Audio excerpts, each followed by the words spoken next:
My name's Tom McComb, and I live in Gallatin, Tennessee. We've been living in this house about 10 years, and when we moved in, there was a pool right here in the backyard. Over time, my kids pretty much outgrew it, and they were spending a few hours every summer swimming in it, and I was spending lots of hours every summer keeping it nice and clean. And it just got to the point we didn't want to use it anymore, and we're ready to try something else. Having the pool here, we really like the water feature. When you have the water in the backyard, people come and kind of hang out around the used to be the pool. So I thought the pond would be actually a step up. So it's you still have the water feature, but it's a lot more natural looking than a square swimming pool. Didn't really know of a lot of pond building companies in Nashville. So I looked around a little bit, and then I went to the internet like a lot of people did, and I was looking at just pond construction in general. And I ended up finding other pond constructions in other parts of the country, and they're talking about they had an accreditation, and they're talking about how important that was, and you should use somebody with that accreditation to build ponds.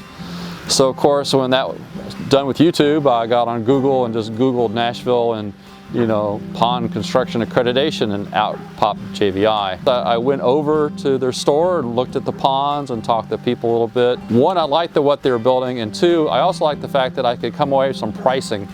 So you could kind of have an idea, even before you get too serious, how much money you're talking about, how long this will take to build.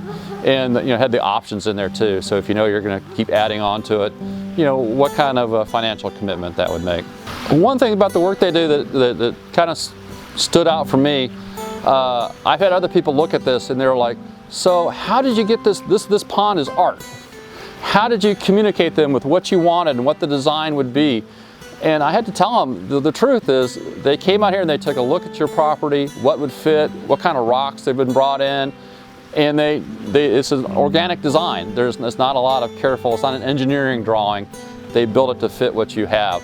And for me, that was kind of neat. This fits my yard, and like they customized a little bit so my dogs could get in it without messing it up. And so I think that's a neat design that I have.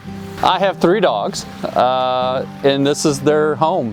Hopefully, we want them to stay in the fence anyway.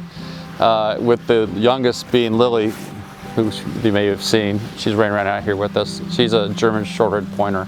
Lots of energy and really curious. The team that worked here, they were great. It's December, and it was actually snowing, I think, at least one of the days they were here. They worked very hard and diligently. Really, they seemed to know a lot about the pond construction and were very enthusiastic. This wasn't just a job like a general worker might do. They seemed like very committed to how the pond looked, and they treated it more than just a construction project. It was kind of something that they had a lot at stake and cared about. So I thought it was wonderful. The pond's great. It's still new. We're letting everything settle in. When I bought the pond, I thought, take out the old pool, put in the pond, and I'll be done. But when you get the pond in, it looks so neat and interesting that I think I'm going to end up kind of like redoing my whole backyard, which was not what I anticipated. But I am looking forward to it. It's kind of a nice long-term project that I could enjoy as we go on.